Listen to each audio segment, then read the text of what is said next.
À la une de Jeune Afrique cette semaine, la situation politique et sécuritaire au Sahel après la formation de la Confédération de l'Alliance des États du Sahel par ses 3 États membres, le Mali, le Burkina Faso et le Niger, dont les dirigeants sont tous les 3 arrivés au pouvoir à la suite d'un coup d'État.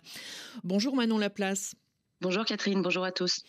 Vous êtes spécialiste du Sahel au sein de la rédaction de Jeune Afrique. Pour quelles raisons, selon vous, les 3 pays de l'Alliance des États du Sahel ont-ils décidé de créer une confédération ? Eh bien, écoutez, ce qu'on peut dire déjà, c'est que c'est une manière pour les 3 pays de faire bloc face à l'espace communautaire, la Communauté économique des États d'Afrique de l'Ouest, la CEDEAO, dont ils ont annoncé leur départ en février dernier. Les putschistes du Mali et du Niger notamment avaient été sanctionnés par cette CEDEAO et en réponse face à ce qu'ils qualifiaient de mesure d'ingérence, ils ont donc décidé de s'unir et d'annoncer leur départ de l'espace communautaire.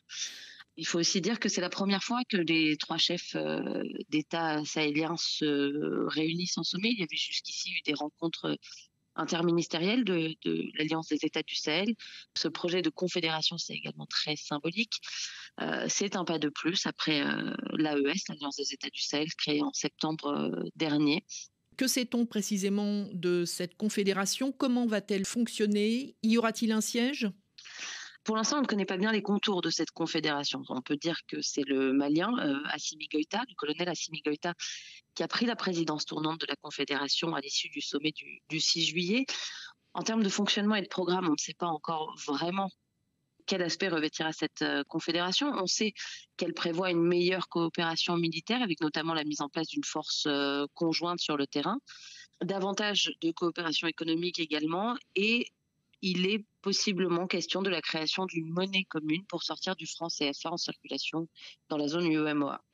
Alors, parmi les objectifs, vous le disiez, il y a celui de se démarquer, voire d'afficher son hostilité face à la CEDEAO, qui s'est réunie en sommet juste après l'annonce des 3 États du Sahel. Objectif également, peut-être d'affirmer sa défiance vis-à-vis de la France et ses bonnes intentions vis-à-vis de la Russie ? Oui, évidemment. Alors, dans le projet d'Alliance des États du Sahel, il y a un renversement total des alliances militaires et diplomatiques passées. Il y a un alignement des 3 pays en matière de partenariat militaire et de diplomatie. Les Maliens ont été les premiers, par exemple, à réclamer le départ des troupes françaises. Ils ont été suivis par les Burkinabés et les Nigériens. Rappelons que Niamey a également demandé aux Américains et aux Allemands de quitter son territoire.